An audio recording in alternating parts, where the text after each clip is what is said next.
Hello everyone, and thank you for joining me again. Welcome back, my loyal Yizraelites. Always glad to have you guys here, and any newcomers that I've picked up.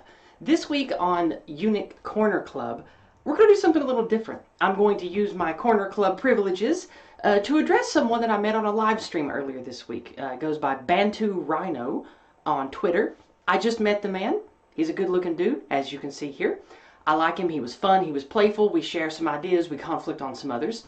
During a long 5-person live stream on the Academic Agents channel, I gave a small super chat just to say one thing to the group to see what would happen. And that small super chat said, Islamophobia is false. My fear of Islam is rational. That triggered a much larger debate than I could have hoped for only a $2 super chat. It was the best $2 I've ever spent.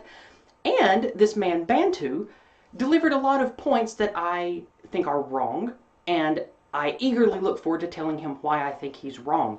So, buckle up, children. This is going to be fun, and it's going to be long. Okay, not that long.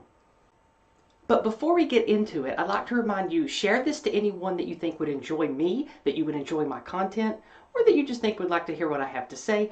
And always click the subscribe button and the bell, because in the era of censorship that we live in, that's about as best chance as you have of being notified of my material. I also appreciate you sharing my content on social media. Blast it on Gab, put it on Minds. If you have to, use Twather. But please share, because I'm trying to grow and I want my words to reach more people and find more people that are willing to argue with me. And as always, I'm gay.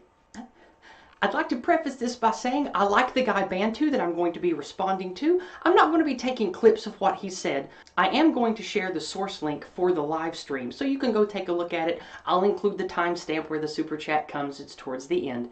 But I don't like rebuttal videos where you clip little things people say and take them out of context. This is going to be a general response because I want to argue in good faith with this Bantu guy. I like the cut of his jib. He seems fun, and I don't want him to feel misrepresented or inappropriately chisel attacked by what I'm going to say.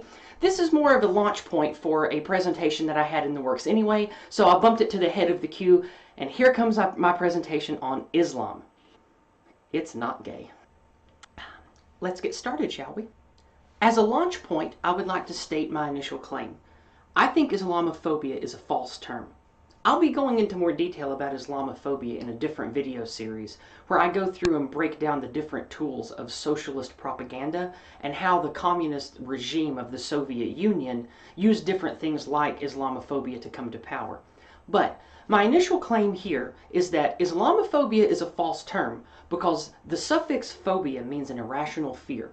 And I don't believe that a fear of Islam, what it is, what it does, and how it exists on planet Earth is an irrational fear. That's the theme today. Islamophobia as an irrational fear to Islam. This does not mean a Muslim. This does not mean many Muslims. This does not mean all Muslims. It means the ideology. It is exactly equivalent to saying, I have a fear of communism or I have a fear of fascism. Neither of those two statements would be considered very spicy to make in pleasant company, but if you say, I'm deathly afraid of Islam, well, in 2019, that could be considered a pretty spicy comment, especially in progressive bubbles like Twitter. You're probably going to catch the stink eye, if not some hate mail, if you say something like that. But I assure you, this is not coming from a place of bigotry or hate towards any individual or group of individuals. It comes from a place of ideological peace and compassion, which we will get to towards the end. But buckle up, because it's going to be pretty ugly getting there. One of the first things out of Bantu's mouth when he retorted my claim is that there are many types of ideologies under the single tent of Islam. And that's very true. Islam itself is both a political ideology and a religion baked into one ideological structure. From Al-Qaeda and Hezbollah all the way to the violent Pakistani in London, you have a single thread of ideologically, religiously driven Islamic actors that are ready and willing to suicide bomb, beat, rape, stab, shoot, or in any other way terrorize a local populace, all for ideological reasons. Now, we can split hairs here, as I often used to with atheist and religious people when I argued where to draw the line between a religious and a non-religious ideology, but in my opinion, it doesn't matter. When someone believes in an ideology strongly enough to blow themselves up or to see other human beings as non-people that you can chop apart just like they're a dog or a cow, I don't think that it matters at that point anymore. Despite the name of the sect, of the terrorist cell or the ideology that drives them, it is all under the banner of Islam. So the first thing I'm going to fully retort to Bantu is his tent idea, that there are many different fractious ideologies under the tent. While that's true, it is the tent and the flag that flies at the apex that I'm afraid of, and this is why. Majid Nawaz, British activist, author, columnist, radio host, and politician. I joined a group called Hizb ut-Tahrir, and that's the group I spent 13 years of my leadership on. It's the first Islamist organization that was responsible for popularizing the notion of resurrecting a modern-day theocratic caliphate, as we now see that ISIS has laid claim to. But my former group, they were the first ones to popularize that term. I ended up in Egypt where I continued to recruit people to this cause. I am still a Muslim, but I am now liberal. Now, when I was in prison and I was living with the who's who of the jihadist terrorist movements and Islamist movements, we had a leader of the Muslim Brotherhood. When I saw him, I thought, my God, if these guys ever came to power and declared a caliphate, it would be hell on earth. Of course, when ISIS eventually did declare the caliphate, that utopian dream we all used to share has become that dystopic nightmare that we see now. Two major things, in my opinion, really make Islam as a whole stand out above anything else. Both of them have to do with what we can loosely call jihad, the divine mandate to spread Islam and establish it. The first of these is kafir. Islam has a codified word for not us. In the Quran, and even by edict of certain imams, you are allowed, without sin, to do deplorable things to kafir. The other thing that I greatly dislike about Islam that makes me fear it is the silent jihad, the jihad of subversion. So, as we can see, nothing in the Old Testament or the New Testament is like this at all. Where you have open truth, compassion, that kind of thing presented in the Bible, pushed by preachers, holy men of other Yahweh sects. The Islam sect has built into its book tools of subversive warfare, much like the Soviets did. This is appalling, and one of the main things that I fear about Islam. In the holy book itself, that's centuries old, maybe over 1,000 years old in its current form, we see subversion and political tactics for dominance baked into the religious text. That's fucking scary. The other major component of Islam worth fearing is the basis of Sharia. Sharia can be considered an amalgamation of religious text, divine edict, and codified norms that have existed for centuries that are the basis of the Islamic way. All of the major sects of Islam have some version of Sharia they follow, and those who follow it the most, or the most accurately, are the most brutal and the most successful. When you look through all that Sharia law outlines, it's pretty scary, barbaric stuff, and it's absolutely antithetical to the modern Western way of life, and I would even argue a healthy way of human life. I don't think that it's healthy. I don't think that it's compatible with the way the modern world conducts business, or even conducts their private lives. So again, not going to go into great detail because I want to keep this moving, but Sharia law, I'm sorry Bantu, it's a major component of all major sects of Islam. There's no overlooking that. So I hope that you see my point. While I know that there are different sects of Islam, just like there are different sects of Catholicism, Judaism, and Christianity, there are binding factors baked into the book, baked into the core ideology, that don't differ between the major sects. I'm not going to bore you by just reciting Wikipedia and other websites to you. You can do your own homework if you don't agree with what I'm saying, or you want to look into it further. But I am correct in what I'm saying, at least by the consensus of the internet. And I would like to move on to what Bantu said next, which was, it matters what you do with it. It does matter what you do with it. So for the next segment, Islam. Just what are they up to? Most of the states featured in dark green are going to be Islamic controlled states that are likely subject to Sharia law or similar types of law, heavily and ruthlessly enforced. One can't help but notice the overlap. of Islam-controlled areas and an abject lack of freedom of the press. And where there's not freedom of press, good luck finding freedom of speech. Now, of course, this is not just endemic to Islam. Let's move further. Human rights violations. Human rights violations cover everything from human trafficking to keeping political prisoners in bad conditions, abusing people based upon class or race, that kind of thing, even including public torture and executions or open-air slave markets. Ugly stuff. Where does that happen? Well, the worst of the worst primarily happens in Islam-controlled countries. Speaking of human rights violations, this one is the closest to home for me. People of the LGBT, LMNOP, we don't do well under Islam. As you can see here, it's a criminal offense just to be gay, just to be trans or intersex or a trap or however the hell you identify or don't want to identify, you just are. In an Islamic-controlled state or a place under Sharia, or some places that don't even have those things but have a heavy Sharia or Islam population, which we will get to in our final segment, people just for sake of existing like me can be stoned to death, raped, put to death in other ways, tortured in cruel ways I don't even want to go into because they're so disgusting, blindfolded, put a bag over your head, thrown off a building. It's revolting. And it in no way is acceptable to be a part of the modern world and have a religiously driven, brutal, fascistic, right-wing state that you can somehow think is acceptable or will get along with Western society, when it's baked in all the way to the top, in the Holy Book, in most of the mosques, coming out of the mouths of the imams, to beat, torture, stone to death, rape, all the other awful things to people like me just because of how we're born. That's not an irrational fear, is it? Did Jews in Nazi Germany have an irrational fear of work camps and death camps? Think about it. Iraq, Qatar, Saudi Arabia, Iran, pick a place. Syria, Libya. Go to these places that have Islamic states fighting within Islamic states. The sect sort of doesn't matter at that point.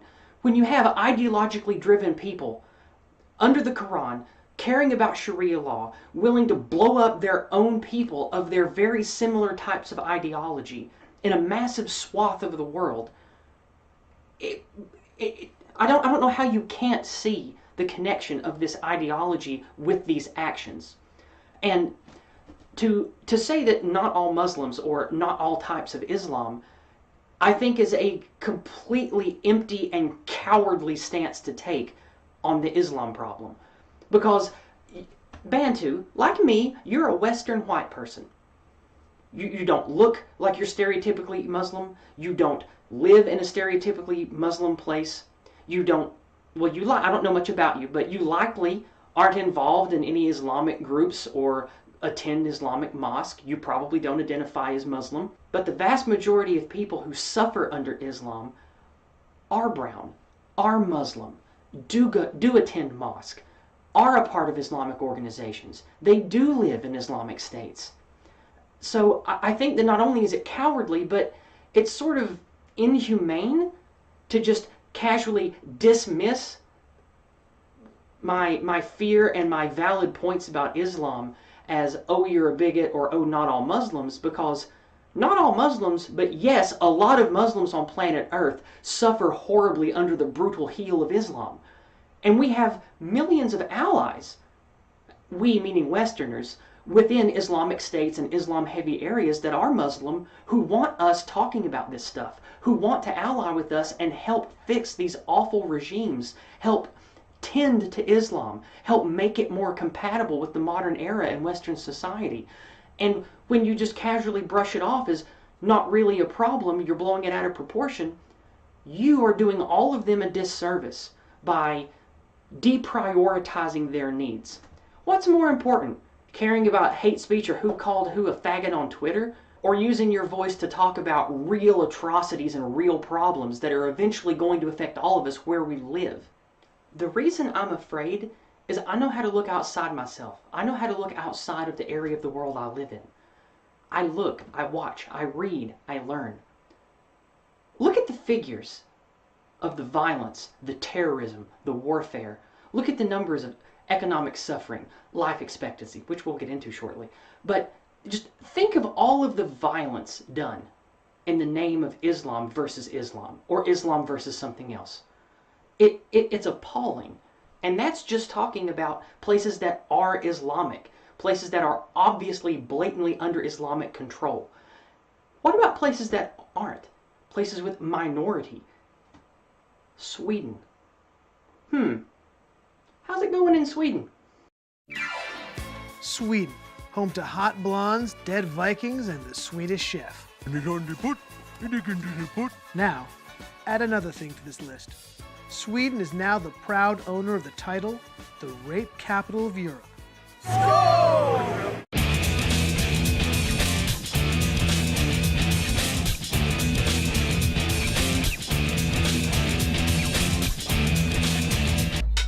Here, a 60 Minutes crew from Australia is attacked while doing a story on Rinkeby. In order to come here and to prosper, you have to adapt to that culture. And that what we're doing in Europe is the complete opposite. They are saying, how can we adapt to you?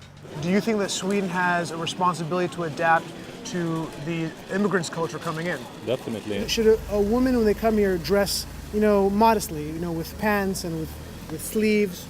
Is that important? It is our culture. If you come to Rinkeby, obviously everywhere in Sweden is a dress code, I got Swedish girlfriend. Sometimes I say we go to Rinkeby, he's scared. Right. He's scared. Is it dangerous here sometimes? Sometimes, yeah. Women are taking the brunt of the explosion of violence across Sweden. When I went to a police station, I noticed that the vast majority of the people waiting to report a crime were women. Later, the police officer who I met with told me that most were there to report rape. These attacks are happening across Sweden, including a rash of rapes at music festivals. Over the past 2 years, dozens of young women, some as young as 12, were raped at these festivals across Sweden by hundreds of young immigrants. They use the tactic where dozens of men surround one or more girls in circles. While the men in the inner circle sexually attacks their victims, the outer circle distracts and keeps out anyone who would stop it. The attacks have become so common that some bands, most notably Mumford & Sons, refuse to play in Sweden. This has happened multiple times This is and to reported. multiple victims. Then the issue is that when it is reported, this was widely known by the people who were there, the police that was on the scene, but then they put the lid on it. So they covered it up. They covered it up. So we didn't learn about this until much, much later. While the police have told me that the majority of the people that they arrest for rape are from Islamic backgrounds, BRA, the official keeper of Swedish crime statistics, curiously dropped the background of those arrested from the official statistics. The government has failed to recognize that it's made a huge mistake. And the European Union has failed to recognize that it's made a huge mistake. While the staggering increase in rape has made some news, this phenomenon has been coupled with a shocking and less widely reported increase in violent crime in general. Over the past couple of years, several dangerous immigrant riots have broken out, and shootings across Sweden have increased sharply. Kind of looks like a war zone, doesn't it? Kind of looks like, I don't know, war-torn Syria, Libya, Yemen. Pick one.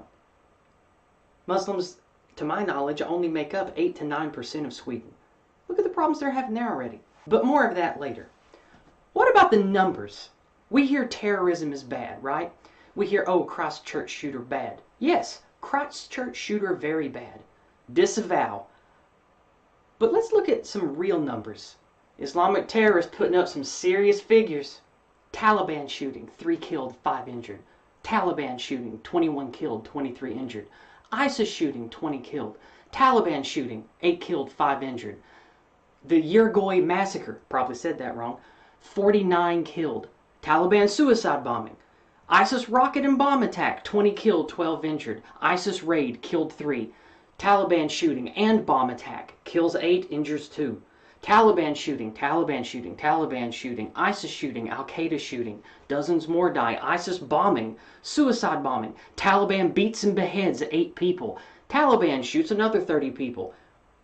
That's the first week of 2019. 7 days. All of that happened. Hundreds dead, several injured. The first week of 2019. And you know what? For the rest of that month, the total ends up over 300 killed and injured. January was a light month.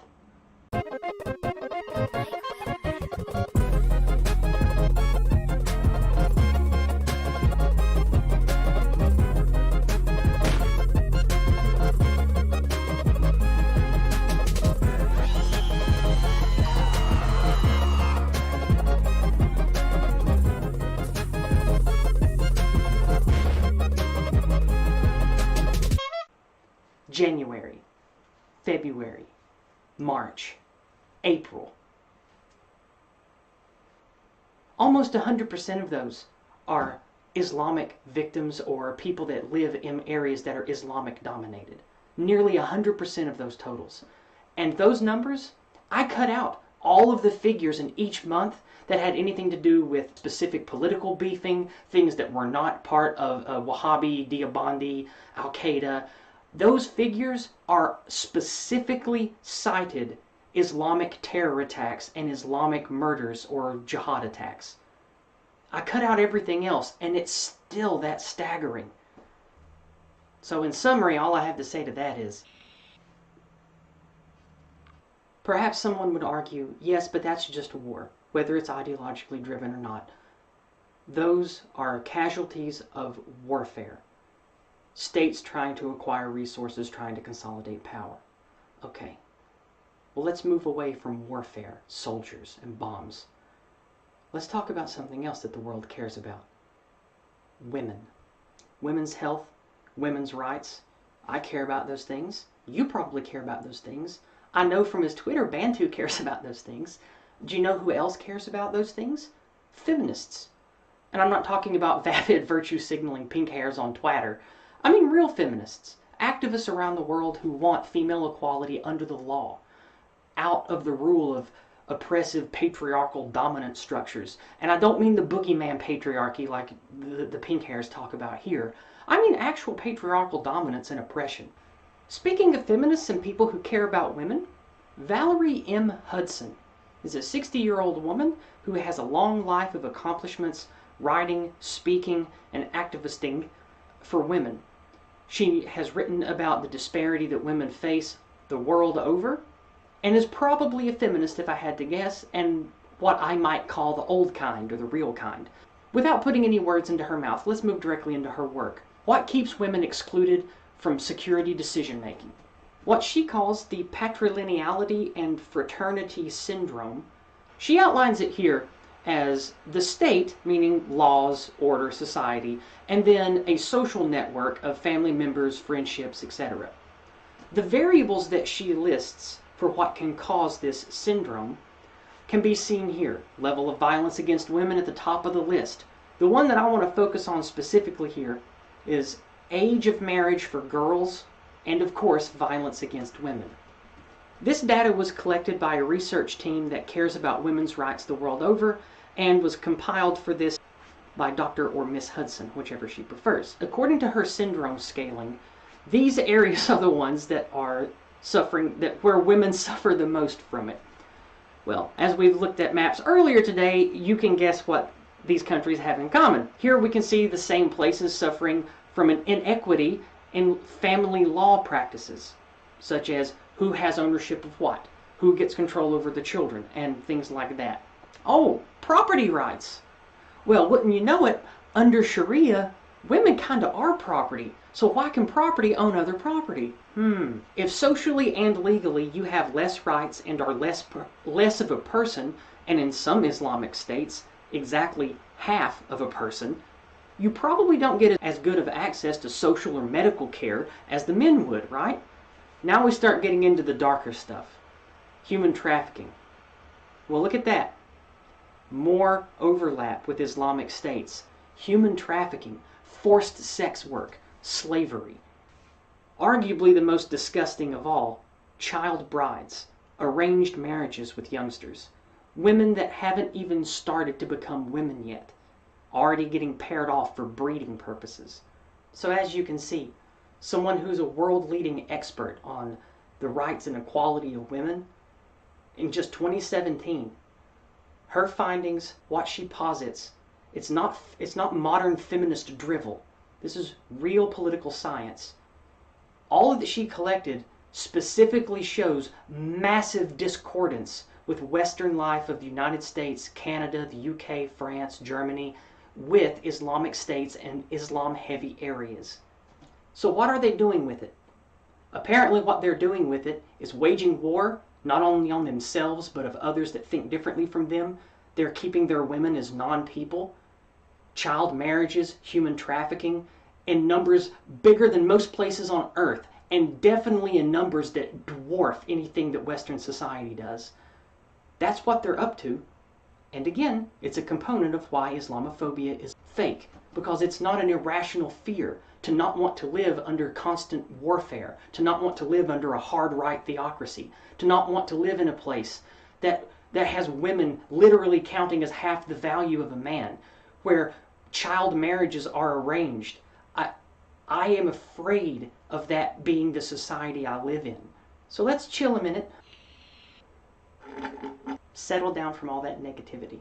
The final point that Bantu made in the live stream before it sort of devolved into different people sharing their ideas, people talking back and forth and talking over each other, was in regards to it being irrational to fear Islam, it's rational to fear fundamentalist religious people who are willing to harm you because they feel divinely justified.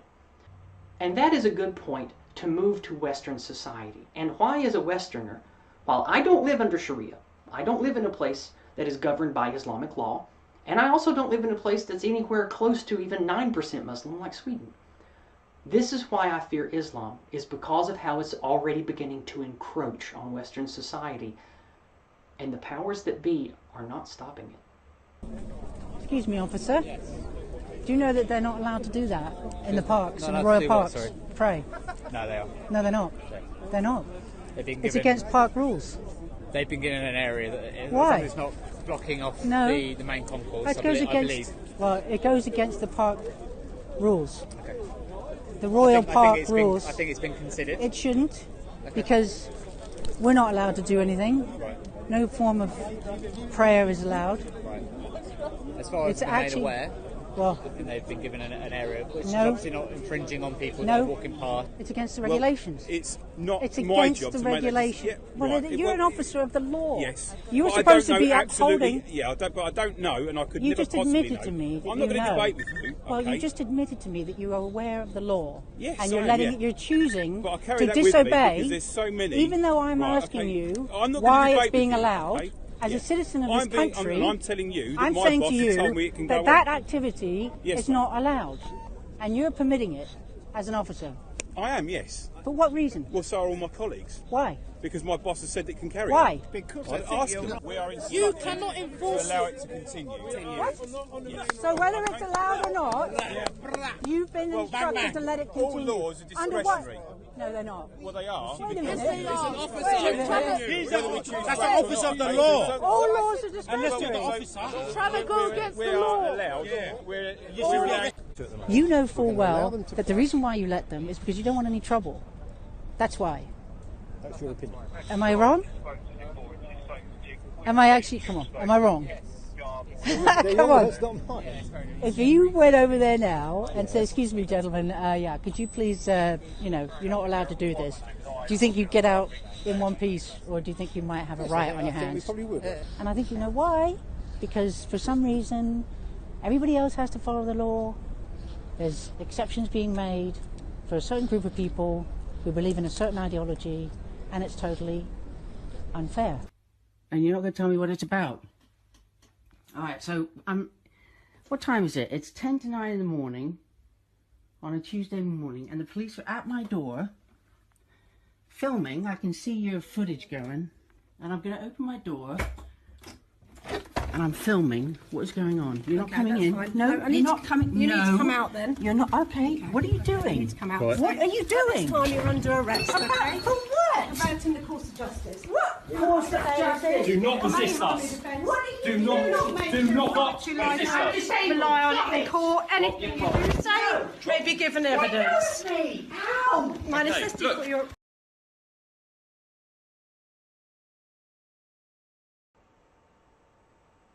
It's pretty fucked up, isn't it? Shortly after that display of dystopian tyranny that we just witnessed, the powers that be in England did announce that you could no longer worship in Hyde Park, and that included Muslims, and they started breaking it up. What was accomplished there? Who the fuck knows, right? It's a clusterfuck of not wanting to be called racist and wanting to keep the peace. But I know that many of you will agree with me when I say the squeaky wheel gets the grease. Now, think about what it's like to be in a leadership position in a Western democratic society. You have a constituency. You have people that you need to keep happy, and people that you must appease even if you can't keep them happy. Let's say you're a politician and your constituency is made up of different classes, different races, and different religions of people, a widely spread demographic. If you know that one and only one of the dozen demographics in your constituency are going to terrorize, murder, stab, rape, blow things up, and make life a living hell for everyone else, are you not going to prioritize them above everyone else to keep them appeased, if not directly happy?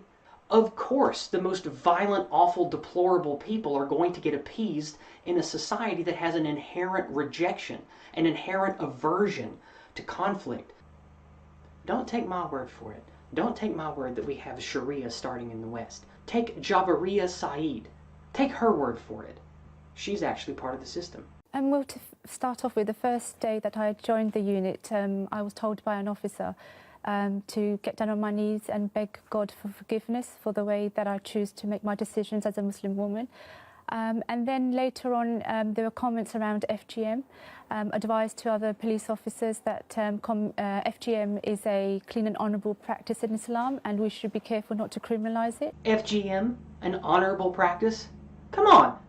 In England, you have police officers defending FGM, calling it an honourable practice, specifically encouraging you not to criminalise it? Nothing like tight, featureless non-pussies, am I right, eh, Gov? This was a unit set up to presumably engage with people within the Muslim communities within London, and also to protect Muslim women from being victims of FGM and also of domestic violence.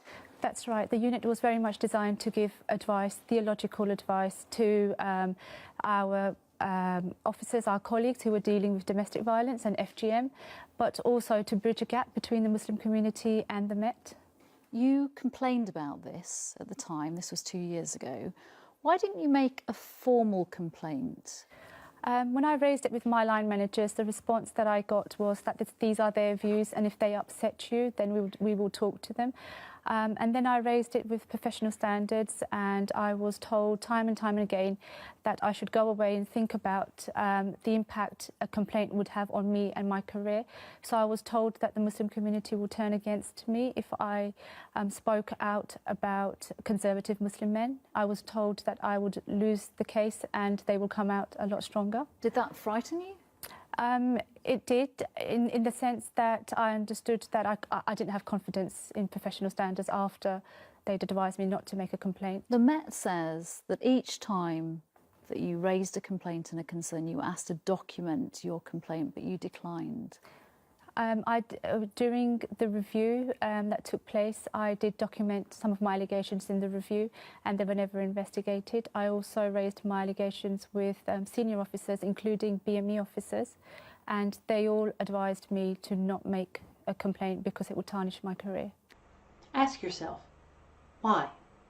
Why would the powers that be want to enforce Sharia? It doesn't make any sense unless you have a constituency that wants it.